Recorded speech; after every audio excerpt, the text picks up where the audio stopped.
under that particular section of 21, there should be a legislative purpose. Nakabalangkas na po yun. Hindi po gagawa ng batas habang nagtatanong o pagkatapos na magtanong.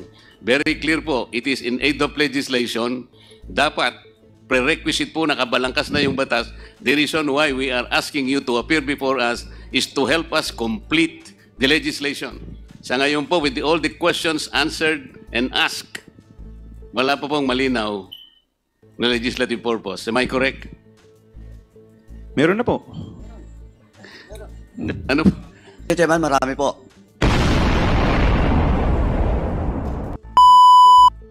The security guards, well, they are adequately paid for that profession. Hindi naman ganun ka sobrang laki na kapag pinabitbit mo, and then the client will say, naku, kulang ito. Paano ngayon kung mapagbintangan sila? So it's not only protecting the bank, the other people and the clients, but their task is to be a security guard. And Mr. Chair, my kumare is speculating. Yung sinasabi ko, actual po yun eh. Meron po bang mga tao nun, nung kayo po sinasakay lang po yung pera na siguro po nabigatan lang, ginanong ko lang. Ang laki po bang kasalanan nyo, madam? Mga bangko po kayo eh, di ba? Dapat po yung mga kliyente naman nagbibigay kayo kahit sa bangko ninyo. Land bank pa naman kayo, gobyerno pa naman kayo. Dapat naman hindi gano'n. Kung nakita nyo naman, wala namang peligroso nga. Nakita nyo hirap na hirap po yung maano man lang gano'n. Nasabi ko lamang po, madam, sapagkat parang hindi naman kapani-paniwala naman na, kasi po mas naniniwala po ako dun sa sinabi kanina na meron pong nagbigay po kayo ng parang ano yan, parang iganon yung trolley. Ano po yun? Ugaling Pilipino po yun eh.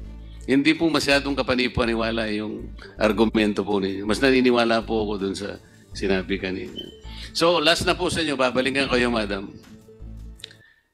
Sa akin pong palagay, ay na-compromise po ninyo yung integrity,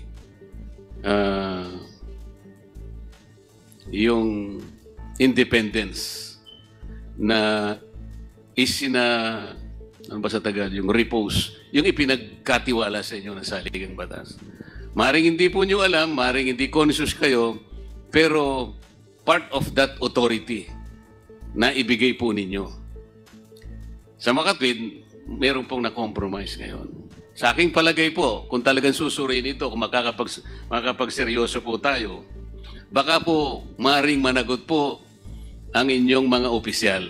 I am referring to the chairman and the commissioners of COA. Somebody might file an impeachment case on the ground of, ano bang grounds natin? Betrayal of public trust. Alam po ninyo, mataas ng uring pagpapahalaga yun. Kayo na rin po ang umamin at alam kong tama naman ang sinabi nyo. There is no other agency of government. Ang saligang batas po, mahigpit ang tagubilin.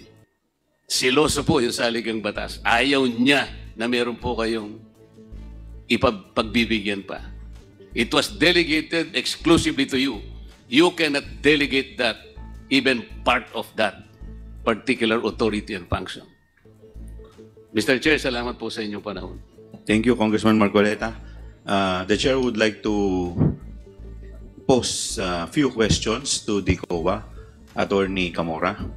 Attorney Camora, do you agree with me that COA, under the Constitution, have the power and duty to examine, audit, and settle all accounts pertaining to all revenues, receipts, so forth and so on? Yes, Mr. Chair. Okay, thank you. And do you also agree with me that under the 1987 Constitution,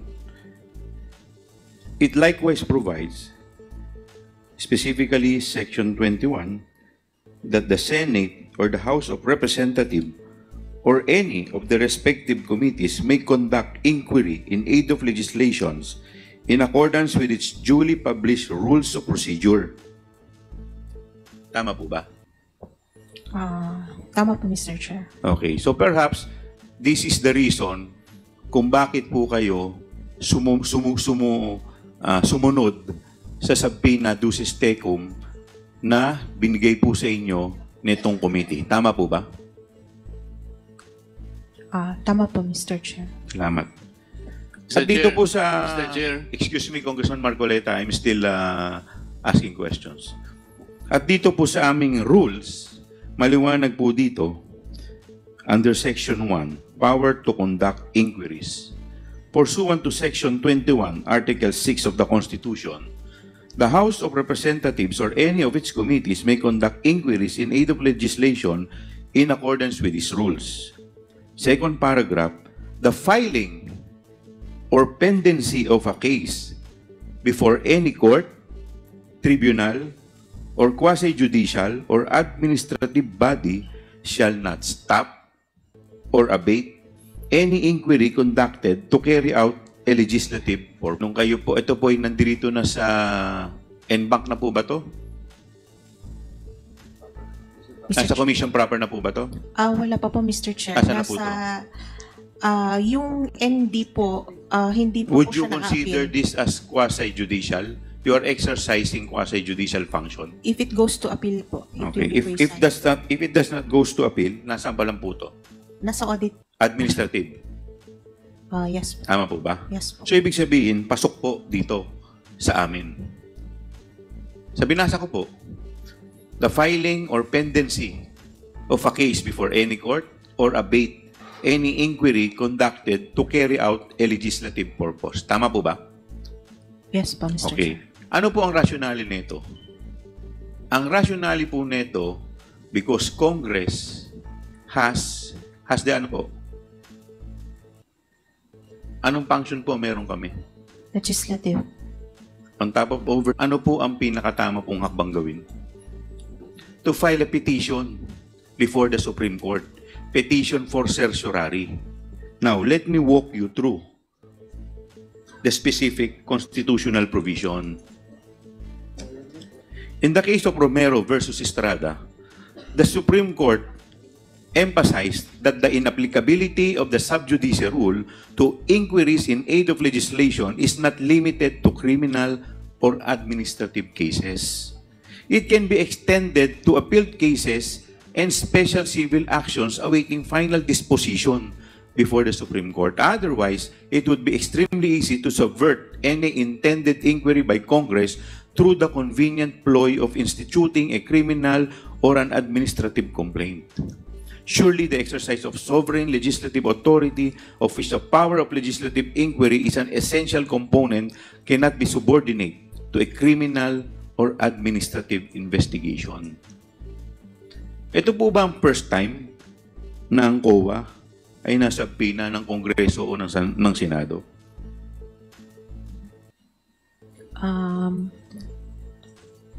Ngayon lang po sa akin ay hindi ko po alam kung may ibang instances sa rest of COA. Pero since ngayon lang po ang experience Sa inyo ko, po. so I can speak only for myself. So, pero maliwanag naman po yung ating explanation na ang Kongreso po ay may kapangyarihan. Tama po ba? That is the reason why you complied with the subpoena duces tecum that Congress or this committee issued before the Commission on Audit. Tama po ba? Tama po, Mr. Chair. Okay, thank you. Mr. Chair. Mr. Chair. Mr. Chair. Yes, Congressman Marcoleta. May I make a very short rejoinder? Mr. Chair, considering Yes, please. that you mentioned Article 6, Section 21 of the Philippine Constitution, that relates to our function in aid of legislation. It's inquiry or investigation in aid of legislation. Incidentally, Mr. Chair, Section 22 is the oversight function of Congress. Dapat sana ang COA ay doon po kayo bumase doon sa oversight function, not under Section 21, because that is in aid of legislation. That is the limitation imposed by law. Hindi po lahat ng investigation ay po pwede. Under that particular Section of 21, there should be a legislative purpose. Nakabalangkas na po yun. Hindi po gagawa ng batas habang nagtatanong o pagkatapos na magtanong. Very clear po, it is in aid of legislation. Dapat prerequisite po, nakabalangkas na yung batas. The reason why we are asking you to appear before us is to help us complete the legislation. Sa ngayon po, with all the questions answered and asked, wala po pong malinaw na legislative purpose. Am I correct? Meron na po. Ano? Mr. Chairman, marami po. Point of order. Well, in Mr. fact, Chair. What is the point of order Point of of order, Congressman Mr. Chair. Akop? The Honorable Marcoleta has still the floor. Let him finish. As I've said a while ago, we follow our rules. Yes. Thank you, Mr. Chair. Please continue, Congressman Marcoleta. Yes, I know that. But ang sinasabi ko lamang po, I do not contest that. Pero ang sinasabi ko, if it is in aid of legislation, maliwanag po sana na una na po yung balangkas. Kahit outline lang. Hindi yung pong nagtatanong na tayo ng nagtatanong, sapagkat meron din pong jurisprudence na hindi dapat mauna po yung kabayo kaysa sa kalesa. Kasi po yung kabayo, ihilain niya yung kalesa.